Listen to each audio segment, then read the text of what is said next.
Oi, gente, tudo bem?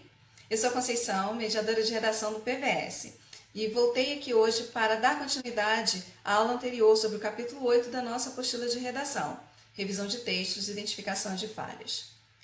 Na outra aula, eu comecei falando sobre um desvio que muitas pessoas cometem e que deve ser evitado, que é a cópia dos textos motivadores. E também a paráfrase pura e simples. Nós vimos que a paráfrase até pode ser feita desde que você acrescente sua própria reflexão, sua própria interpretação sobre ela.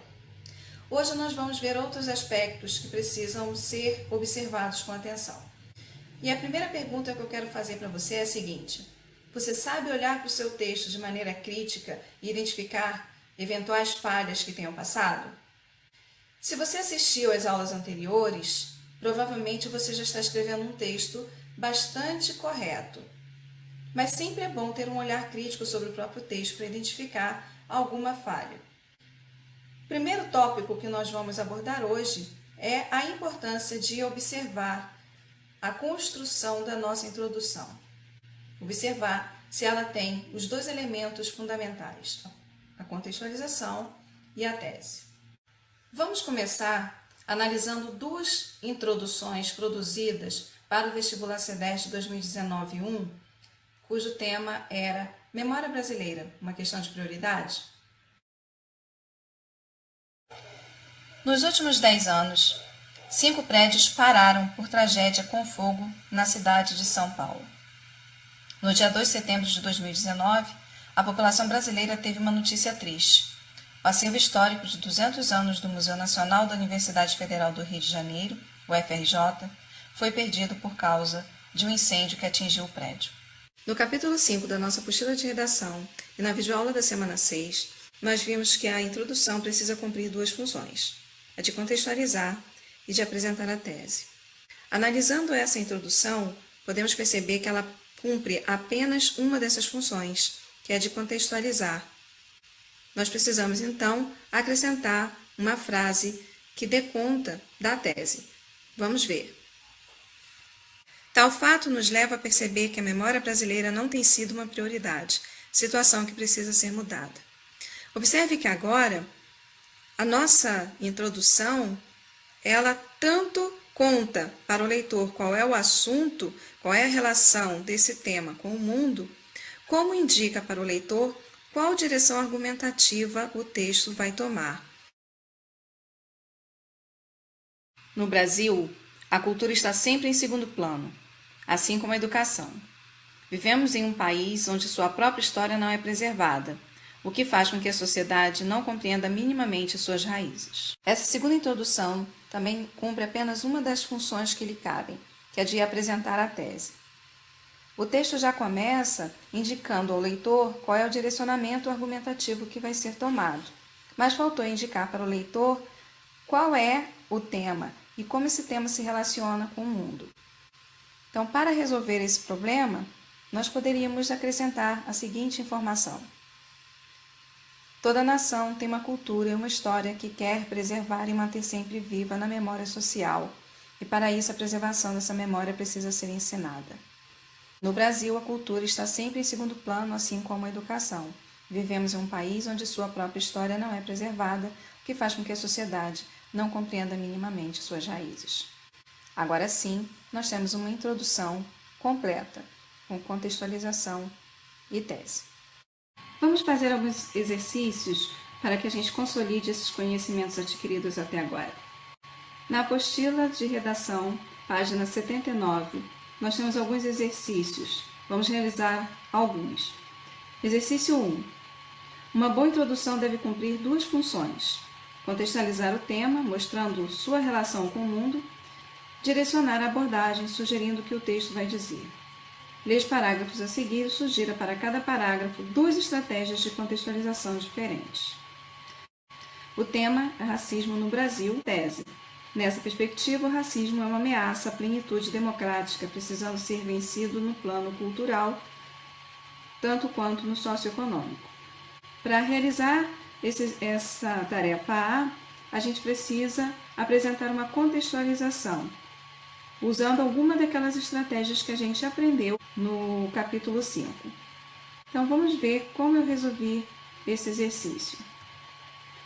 A minha primeira sugestão é usar a seguinte contextualização.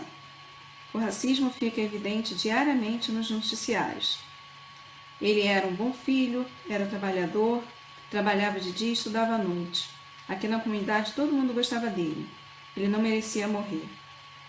Na tela da TV, a imagem de uma mãe, mais uma mãe, negra, pobre, habitante de uma das inúmeras favelas do Rio. Então essa foi a estratégia de contextualização que eu adotei.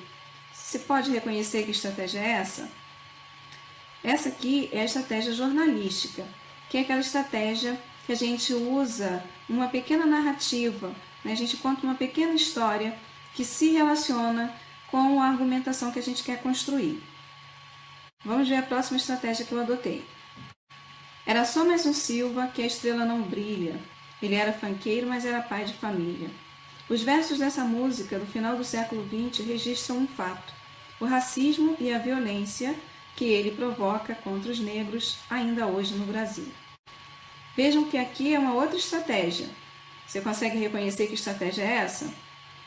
Dessa vez eu usei a estratégia cultural. Eu usei o trecho de uma música, na verdade um funk, né, o funk do Silva, que é lá no finalzinho da década de 20 e que tem tudo a ver com a temática que eu quero trabalhar. Agora vamos fazer o exercício 2. Letra A. Aqui é solicitado que você crie imagens que possam servir para contextualizar, né, usando a estratégia fotográfica. O tema da introdução é o que explica o desejo de fama tão frequente na atualidade. Você lembra o que era a estratégia fotográfica? Essa estratégia consiste em você apresentar expressões nominais ou palavras que tenham alguma relação com o tema e que te ajudem a contextualizar, a apresentar esse tema e a mostrar a relação dele com o mundo. Vamos ver como que eu resolvi? A seleção dos flashes precisa estar relacionada com a tese. Então vamos identificar qual é a tese. A tese é a seguinte: resta saber se essa nova realidade resultará em satisfação duradoura ou em fugazes 15 minutos de fama. Então, há aqui um questionamento a respeito dessa nova realidade. Então, esses flashes que eu vou apresentar precisam ser figuras dessa nova realidade. Então, eu escolhi avanço tecnológico, popularização das redes sociais, surgimento dos influenciadores digitais. São três figuras, são três, como posso dizer, fotografias dessa situação que está sendo apresentada nessa introdução. Exercício 3, também na página 79. A introdução a seguir foi feita para um texto sobre a questão do planejamento familiar no Brasil. Leia com atenção. E aí, com relação a essa introdução, você precisa indicar, identificar qual é a tese, precisa sugerir os tópicos frasais dos parágrafos de desenvolvimento e precisa dizer qual seria o aspecto a ser retomado na conclusão desse texto. Vamos ver como nós podemos resolver? Às vezes as pessoas acertam o alvo usando a ferramenta errada. No caso da discussão sobre o planejamento familiar no Brasil, ocorre o oposto. Utiliza-se a ferramenta certa para o alvo errado. Nessa perspectiva, partindo da premissa de que pobreza não gera criminalidade, pode-se inferir que o planejamento familiar é inadequado ao combate à violência, mas pode ser útil para muitas famílias. Qual é a tese? A tese, ela, em geral, é a última parte, da introdução. Primeiro a gente apresenta uma contextualização, e depois a gente mostra qual é o nosso direcionamento argumentativo. Isso foi feito exatamente nesse trecho aqui dessa introdução. Nessa perspectiva, partindo da premissa de que pobreza não gera criminalidade, pode-se inferir que o planejamento familiar é inadequado no combate à violência, mas pode ser útil para muitas famílias. Na letra B, a gente precisa sugerir os tópicos frasais dos parágrafos de desenvolvimento. Esses tópicos devem ser planejados antecipadamente, tendo em vista a tese que a gente planeja defender. A tese que é defendida aqui a gente já analisou, que é essa aqui que está em destaque. Então, tendo essa tese como base, a gente poderia sugerir os seguintes tópicos frasais.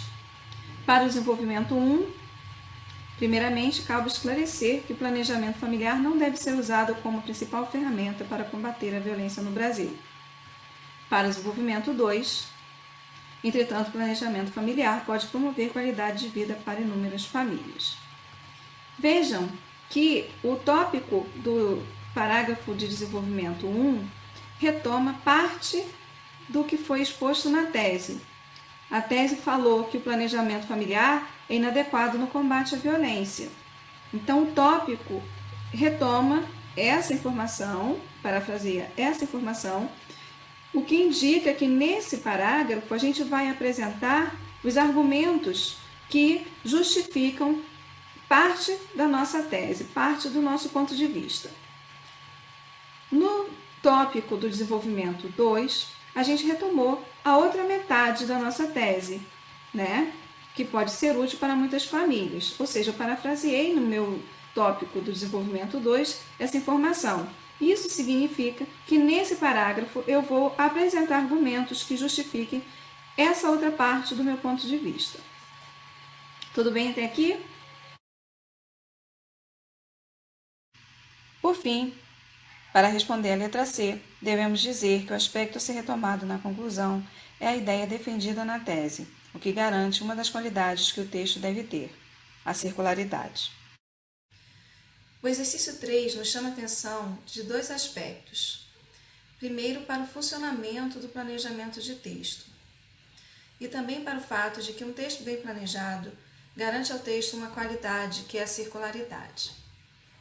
A circularidade é uma qualidade quando ela garante que o texto vai progredir, as ideias apresentadas vão progredir e, ao mesmo tempo, o texto vai manter a sua unidade.